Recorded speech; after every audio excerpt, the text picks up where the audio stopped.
Good afternoon, everybody. Good morning for some of the groups joining us, and welcome to our Google Hangout for today. We are so fortunate to be connecting with the Aquarius Reef Base and Project NEEMO, so NEEMO-21. My name is Joe Grabowski, and I run a program called Exploring the Seat of Your Pants, and it's all about bringing science, adventure, and conservation to classrooms around the world. And I'm so lucky to connect with the Aquarius Reef Base for several hangouts during the year, but today's is extra special. So we are connecting with NEEMO-21. The mission, the training began July 11th, and the crew splashed down on July 21st for a 16-day mission. For those who don't know what NEEMO is, it's NASA's Extreme Environment Mission Operation. So they send groups of astronauts, engineers, and scientists to live on Aquarius, the world's only undersea research station, for up to 3 weeks at a time. The Aquarius habitat is a pretty close analog to space exploration. It's actually called the Inner Space Station.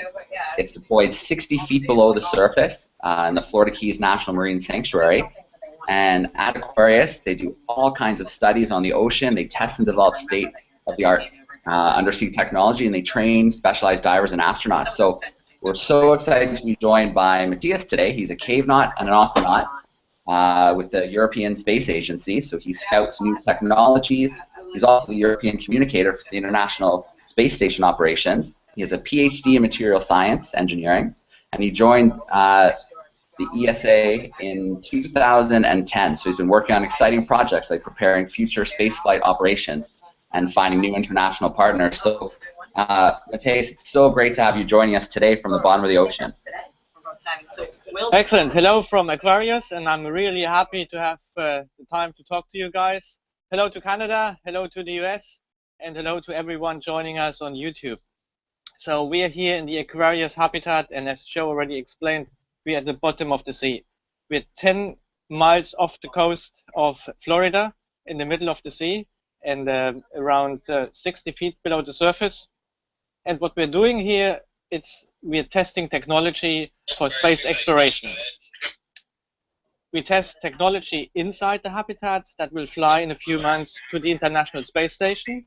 So we are testing the stuff, make sure that there are no errors when the astronauts in the space station actually receive the experiments and run the experiments. But we also prepare the mission to Mars. And that was exactly what we did this morning. Just before this interview, I was outside here on the bottom of the sea, and we used tools that NASA developed to go to Mars in the future and to pick up specimens. And when we go to Mars, we want to take special specimens and samples without touching these samples with our hands to make sure that we don't contaminate. So these special tools need to be developed, they need to be tested, and that's what we did this morning. Amazing. So, Matthias, is this your first time on Aquarius, or have you done multiple missions in the past? No. It's my first time, and usually you only have the chance to go once to Aquarius. It's such an honor to come down here, and all of the scientists and astronauts involved in these projects want to come down here. But we only have room for 4 crew members at the same time and 2 lab technicians down here. So usually you only have the chance to come down here once in your entire career.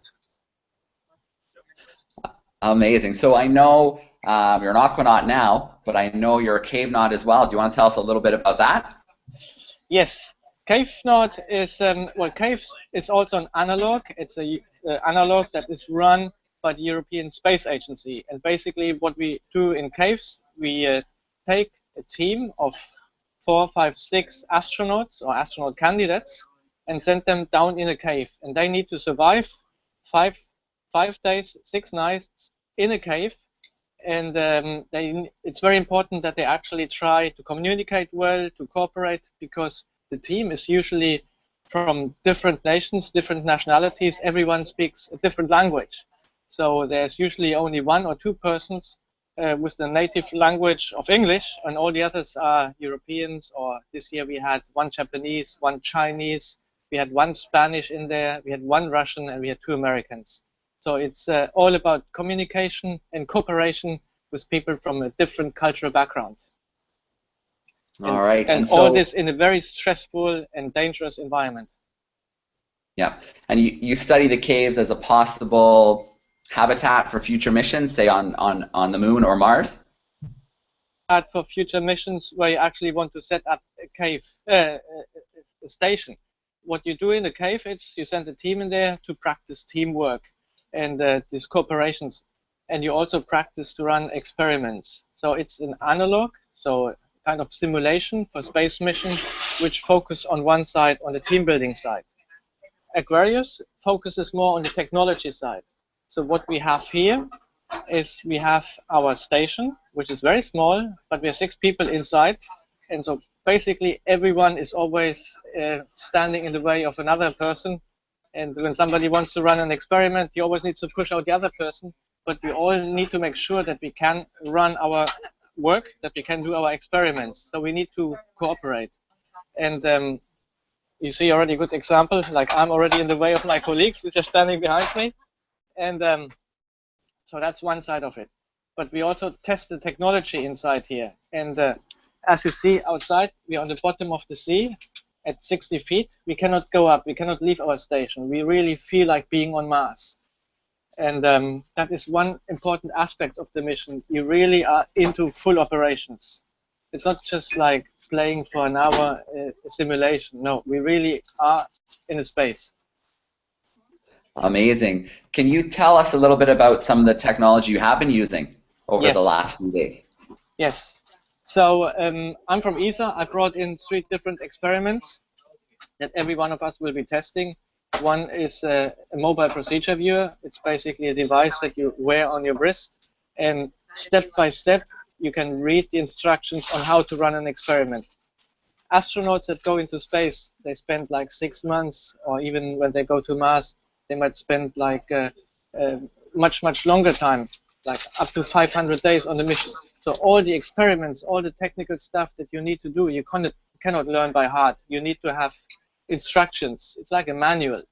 So in this manual, you don't want to bring it in a paper form. You want to have it in a kind of tablet or mobile device.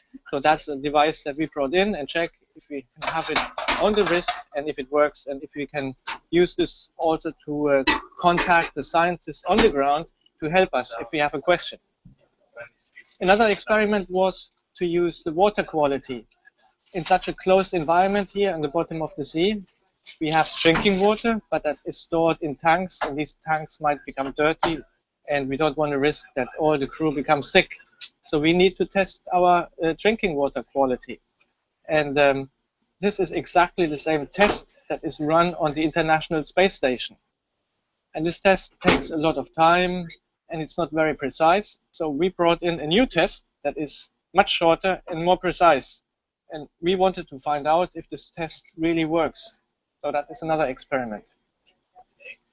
Then we have various experiments from NASA, like the testing of the tools outside on the bottom of the sea. There are a lot of experiments that we run, and we have a very high technology experiment which is called a DNA sequencer. And this experiment is already on the International Space Station, and before they run it on the International Space Station, we tested it down here to make sure that the astronauts understand step by step how to use this machine and to avoid any errors. Every one of us performed this experiment, and we found a lot of small problems that we want to avoid encountering in space. So it was very good that we ran this test down here, because it's much easier to correct it after an error down here than after sending it into space. Absolutely, for sure. So how many hours a day would you say you spend in the water outside of the habitat? Well, usually it's like we go out every second day, and we spend around 4 to 5 hours outside. Today was a special day. We had a handover of crew. So 2 of our former crew left the station this morning, and 2 new ones came in. So we had only a very short spacewalk, or walk on the bottom of the sea, for around 2.5 hours. All right, awesome. So I'm going to introduce all the groups we have joining us shortly. We have groups joining us coast to coast from across Canada, as well as a group joining us from the US. But before I do, Are you able to pan around and show us a little bit more? Exactly. That was exactly what I was about to propose. Now we're currently in the lunch break, so we will have my colleagues. Hang on, I need to switch around the camera. Okay, let me leave the station. It's very cramped in here, and you will see this when I pan around. And I leave the room for my colleagues to sit down and have their meal. Okay, so this is the place where I just was sitting. My colleagues Noel and Megan. Megan is an astronaut from NASA. She flew up to the space, not to the space station, but with the space shuttle, and she was one of the persons who repaired the Hubble Space Telescope. Noel is a scientist, and he will test underwater vehicles, autonomous vehicles in this environment. And this is Dawn, and she does a lot of this DNA tests and biological and medical tests. We have Sean, our lab technician, and there's another lab technician here, Master Chief. Hello, how are you guys doing? And that is the place where we sleep. So you see, it's a very cramped area. We have 6 bunk beds. So here is where we stay 16 days. A small fridge. That's all the fresh food that we have. Our window seat. And all the control panels for this analog, for the station down here.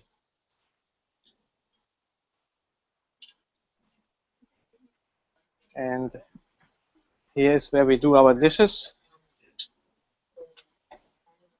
We have a microwave. And the food that we eat is all like dry food packaged in such packages. We just open it, we add hot water. The hot water comes directly from here. And after 3, 4, 5 minutes, it's good to eat. And you see, it looks not too bad, looks quite tasty. Can you confirm it's tasty? It is good. Good. So let's proceed. There's one more room. And in this room, this is the IV station. So I explain a little bit what IV means. It's we have people outside of the habitat. These are the EV guys, so extravehicular astronauts or aquanauts. And these persons too usually get support from one person inside.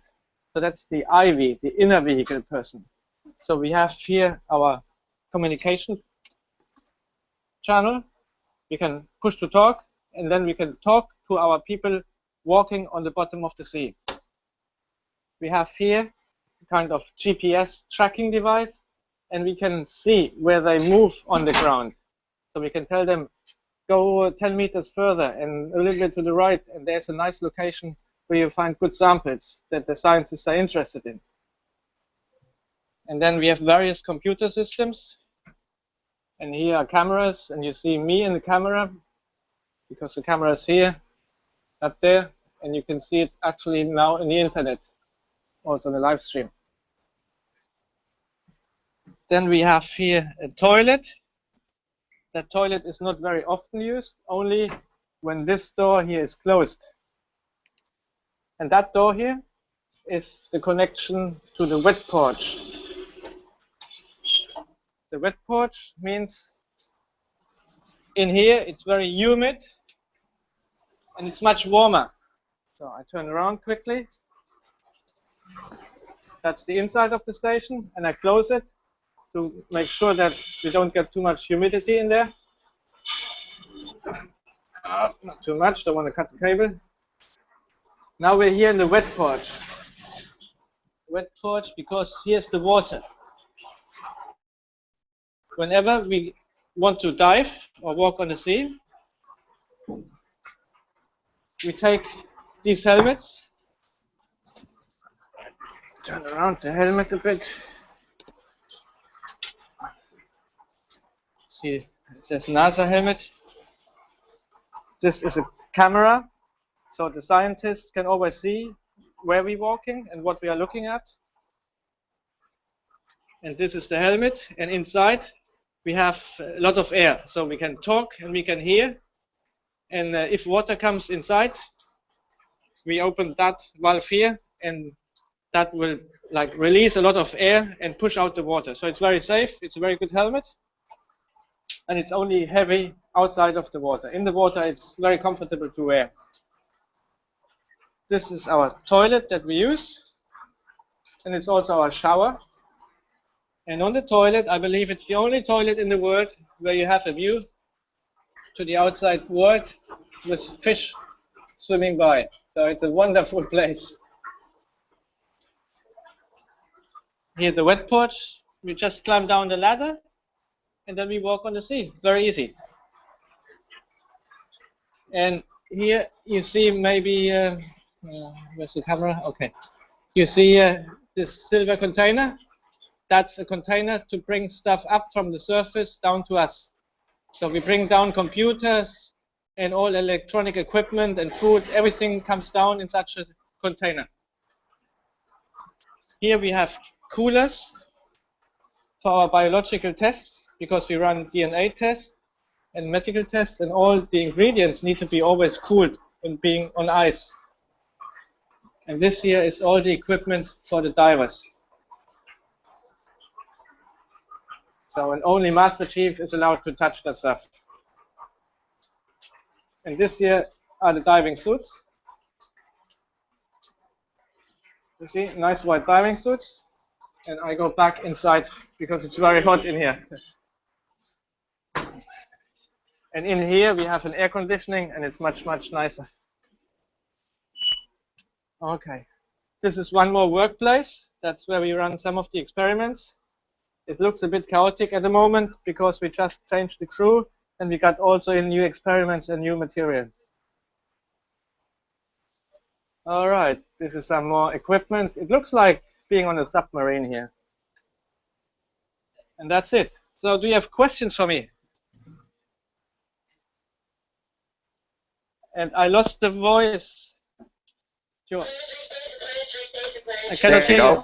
Ah, now I'm back now. Awesome. Thank you so much for the tour. We're definitely going to jump to some questions. Definitely looks like a small space, but a lot going on in a small space. It definitely is. All right. So I'm going to introduce our groups, and then we'll let them start with one question. We'll work our way through, and we'll see if we can go back through again. So we have a marine biology summer camp joining us called at the Discover Science Center. They're in Roswell, Georgia. We have a group called Gearing Up at the UBC Engineering and Science Camp for Kids. It's an all-girls group from ages 13 to 15. We've got Science Alive joining us, a not-for-profit science outreach organization based at Simon Fraser University, and they run programs all year long to engage and inspire youth. And they're from Burnaby, BC. We've got a group of campers from the ROM Kids Summer Camp at the Royal Ontario Museum in Toronto, Canada, and they're looking at weird science. So it's the 74th year of the summer club. We've got the Johnson Geo Center joining us from St. John, Newfoundland. We've got Supernova joining us from Halifax, Nova Scotia, and our final group is Science World, a charitable organization from Vancouver, Canada, engaging British Columbians in science and inspiring future scientists through technology and leadership. So great group from across Canada and a group from the US. And let's start off with Science Alive. Your microphone's on if you want to ask a question. Awesome. Okay, so Kieran, if you'd like to come on down.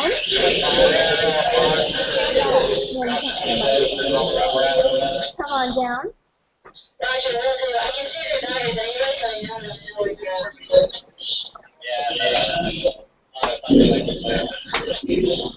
All right, so you can come and ask a question here.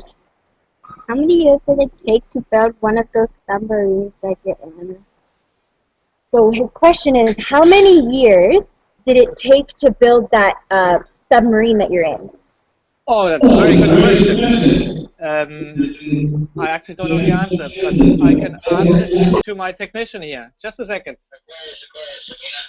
Hank, how many years did it take to build the station?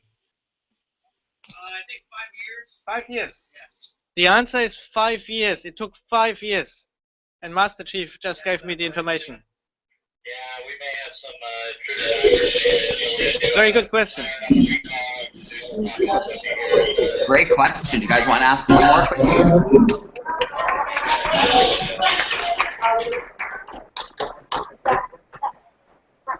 All right. Our next question is from Olivia.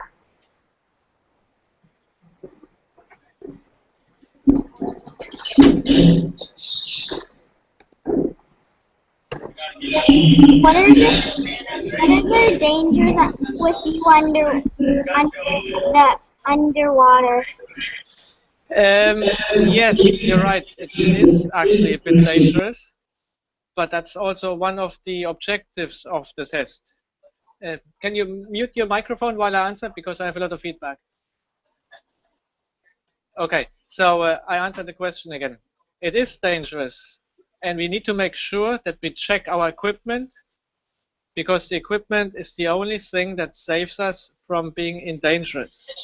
And walking on the ground of the floor is like later on being on Mars. On Mars, you also have no oxygen, and it also will be a dangerous environment. And before you go to Mars, you want to make sure that your equipment is fully safe. Yes, and that is why we go to the bottom of the sea, because that is a very severe environment, and it allows us to check out that the equipment that we use to protect us from the danger is good.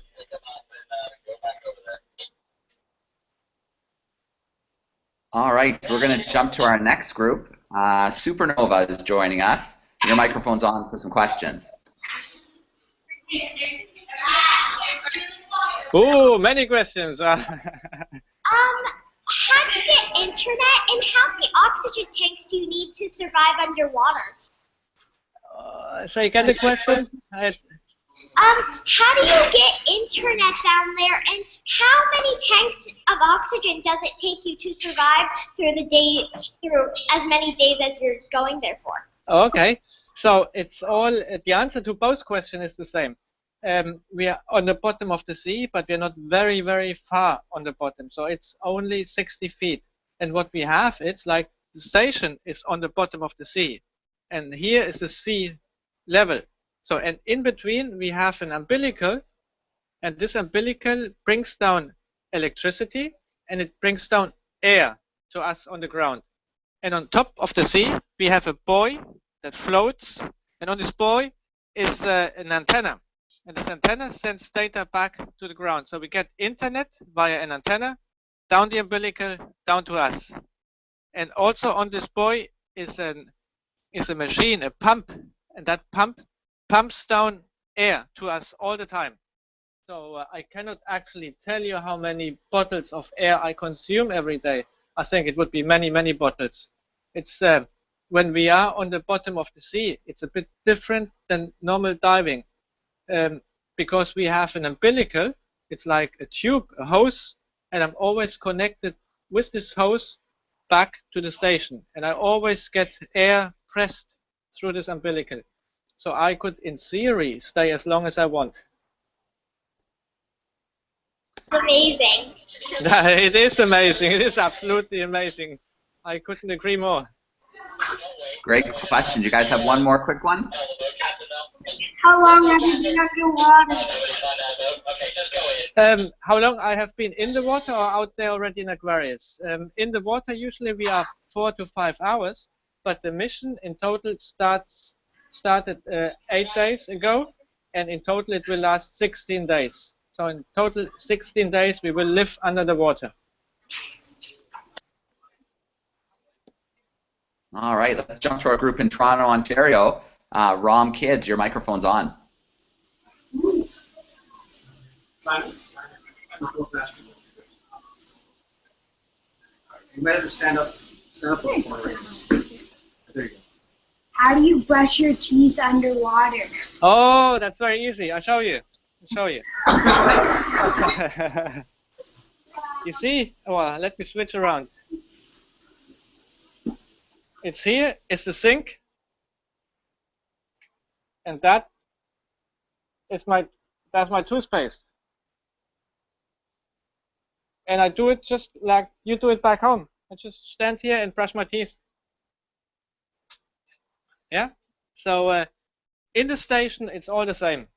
Outside, in the like walking on the ground, I couldn't do it because I have the helmet, and in the helmet, like when you're diving in the helmet, you cannot use your finger and touch your nose because it's all fully locked.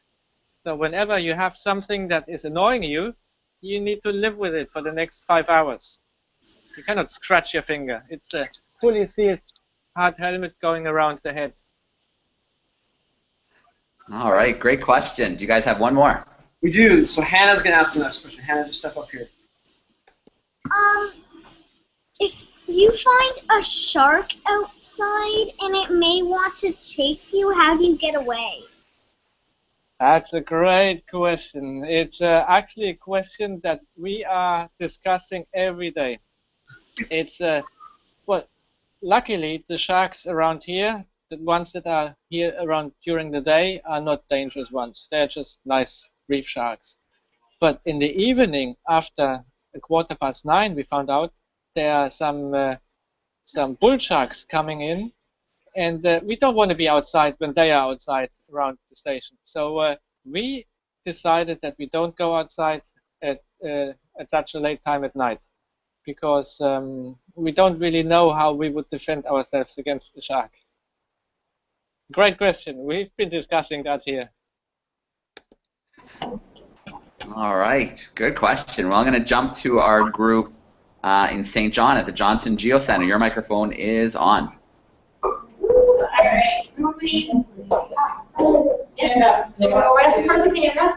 Yeah. So you can stand up right here. Right here? See yourself? Yeah. Oh, yeah. That's loud. Oh, have you ever been to the International Space Station? No, I've not been to the International Space Station, but I'm still dreaming to become an astronaut and to fly to the International Space Station. I hope you as well have sometimes the opportunity like to go into space, because I believe in a few years, or in 10, 20 years, when you will be at my age, it will be very normal to fly into space. So for me, it's a big dream, and hopefully it will become true. All right, we're pulling for you. It's good to have dreams. One more question from our group in St. John.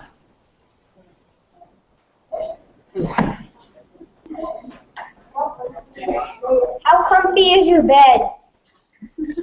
My bed. So that is a question, and I shouldn't speak too loud because Master Chief is listening in, and he's the owner of this house, and I shouldn't maybe tell what I will tell you. But my bed, I mean, the station here, it's not always used, so and it's difficult to get to. So the bed, the mattress, it's not very comfortable, and a lot of people have already slept in it. So in the middle, it has like a hole, and you can only lie in this hole, and whenever you move around, you start like, oh, I'm uncomfortable. In the station, it's not fully flat, so it's a little bit like inclined and going uphill. So I always have the impression it's like I'm sleeping like a little bit like on a hill. It's okay. I mean, you can sleep in it. It's you don't come here down to the station to have a comfortable bed. You come down here because you want to be on the bottom of the sea and do the work. But it's a special bed. Okay, our future marine biologist in Atlanta, or in Georgia, your microphone is on. Go ahead. What kind of animals do you see outside? Ooh, it's we see so many. I mean, I've showed you before, like the view out of the window, and right now is well, we have a good view, but there are not so many fishes outside. In the evening, when it gets dark, you see so many fishes. It's unbelievable. And like we don't want to watch television. We don't watch our computers in the evening. We just stay at this window, look outside. You see everything from very, very small worm-like animals, plankton that is glowing, and like bigger fishes coming, eating the smaller fishes. Again, bigger fishes eating the middle fishes.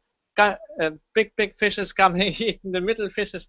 So it's such a rich wildlife. It's fascinating.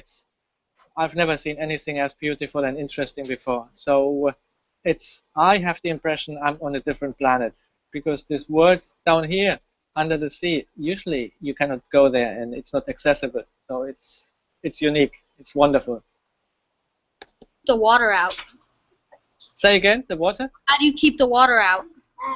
Very good question. In here, we have a very high air pressure.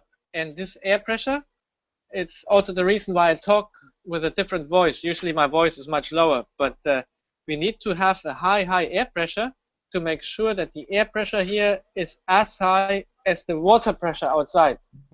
If we would reduce our air pressure, the water would come in. You can also imagine it's like a glass or a cup that you put upside down. You know? Hang on, I'll give you an example.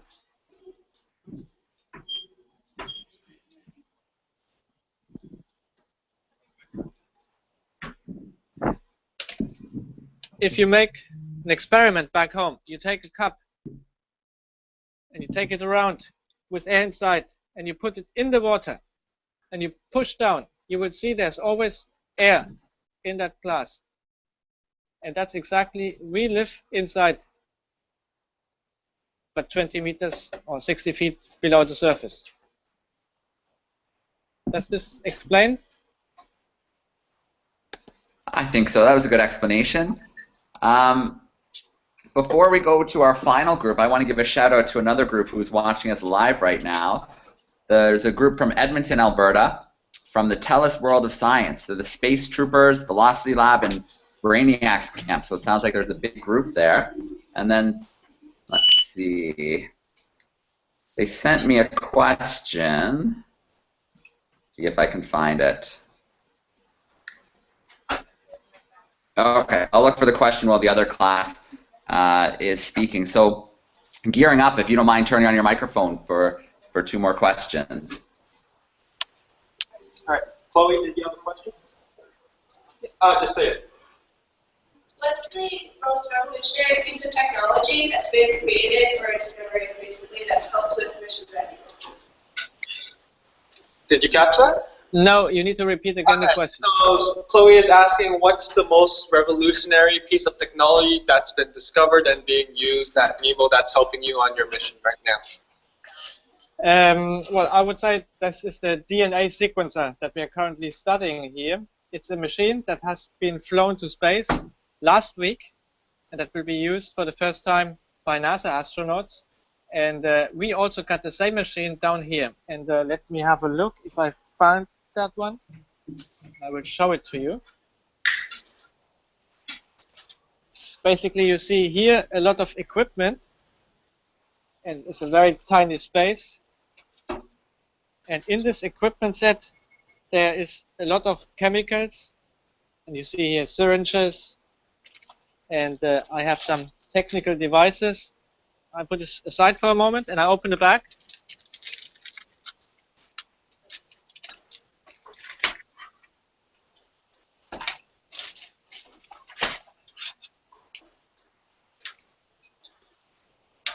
So I'm just back in a second. Okay, so it all looks very small, and it needs to be small because you want to fly it into space. So it's this device here, which allows us to heat or preheat and precondition a certain DNA sample that we have extracted and prepared before with all the syringes and material that I showed in the background. And then we have this device here. We put in a flow cell, we close the lid, this is connected to a computer, and then we run the experiment. And I'm trying to find a flow cell, and sorry, it's, oh yes, the flow cell is in here. So it says temperature sensitive, keep on top of ice. That's why I cannot open it. Yeah, I need to put that one back. So this equipment, I mean, it's difficult to understand only by seeing the packages, but this experiment helps us to study DNA without bringing samples back down to Earth. So that's very important. In space, the astronauts can go and sample a piece of their space station where they discover like new fungus or microorganisms, and they take samples, put it in this machine, and they get the result about the DNA code, and that's very, very helpful. Another question. Okay. And one more question. Yeah. What differences and variables do you have to account for when testing equipment designed for space underwater, and what benefits will you receive? Very, very good question. There are differences, obviously. Underwater, the equipment can get wet, and I mean, in space, there is no water, so that is definitely a difference. Also, here underwater, we have a very high air pressure, so that's why for me it's also harder to talk, and then my voice is higher. But it also means that whenever we have a high air pressure and we took down samples, like that sample here that I have, and I show it to you. This is a sample. No, the camera is. There's the camera. Look here. That sample in that bag, we had it filled at a high air pressure, and this morning to exchange the crew, we had to reduce the air pressure, so that device just exploded, just cracked. So that destroyed an entire experiment due to the pressure change. That was also a condition which was not foreseen before, and well, it's a lesson learned, and that's also one of the main reasons why we come down here and we run such experiments, because we want to find all the problems that can occur during real operations. You know, in your laboratory or like in university, you have very good and safe conditions. But being on Mars or being in space, there are rough conditions. So in order to make sure that your equipment works and the experiment works, you need to test it under very hard conditions. Okay, so final question for you, Matthias. This is from the group that I introduced just a moment ago from Alberta. It is, what process is there for choosing who goes underwater? And this was a question from Alex. And they were also wondering, how do you get back up at the end? Yes, so my colleagues from NASA, and I'm from ESA, it was very easy. It's the boss who comes to you and says like, okay, this year it's your turn, and you will never say no because everyone wants to go there. So that is a huge luxury. So every year it's NASA and ESA astronauts who come down here.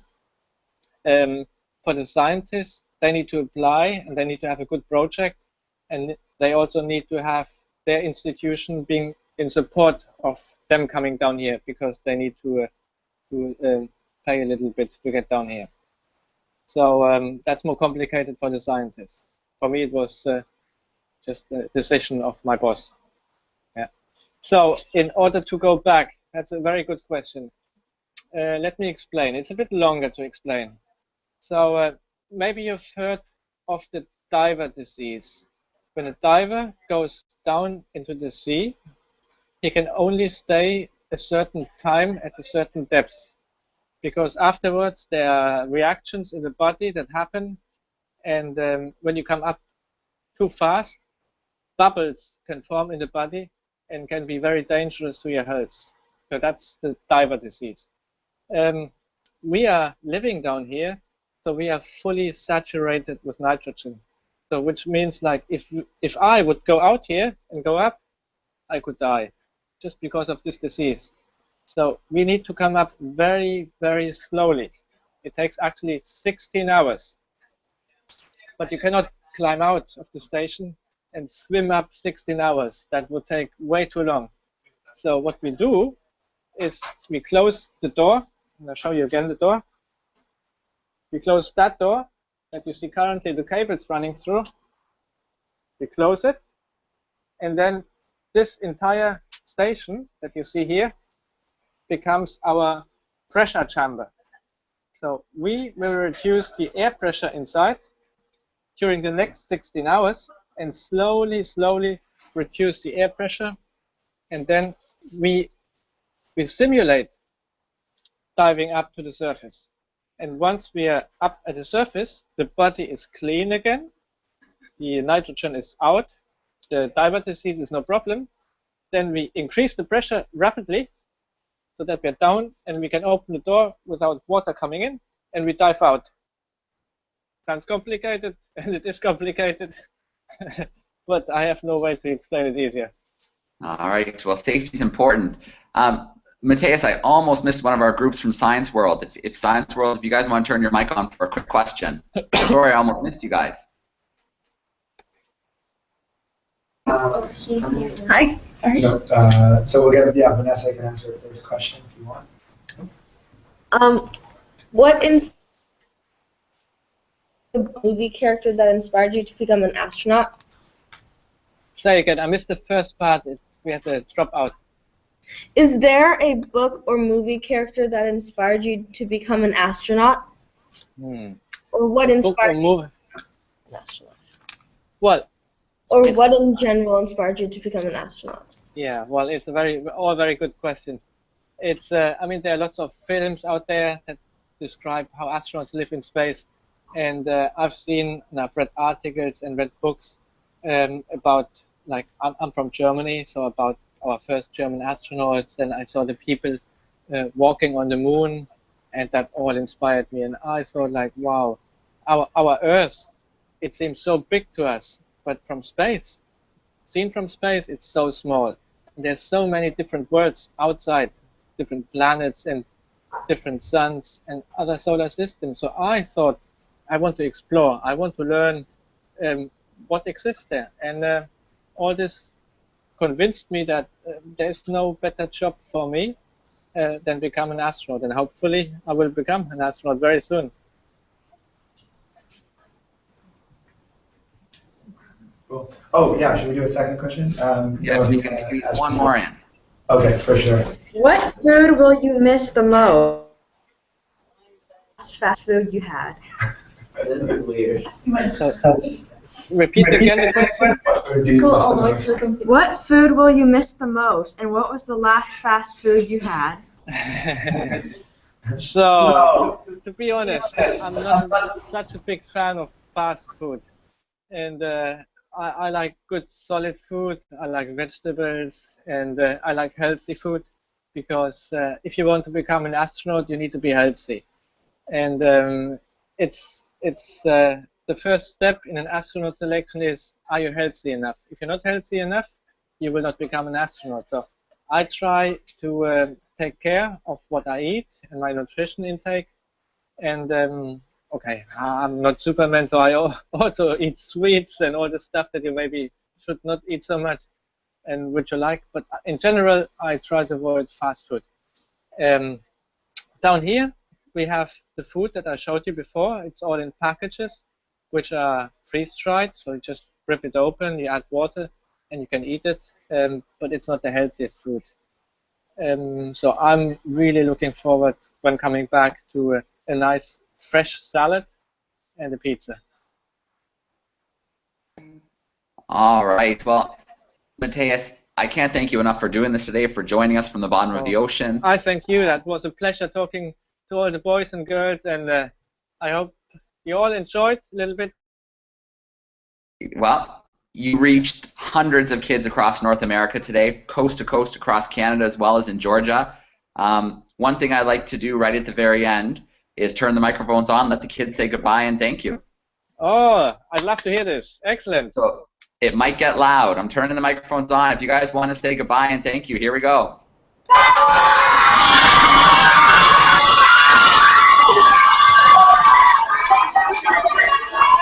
All right. Thanks so much for taking part today. Matthias, good luck with the rest of the mission, and we look forward to following along on social media and other methods. Thank you so much. Signing off.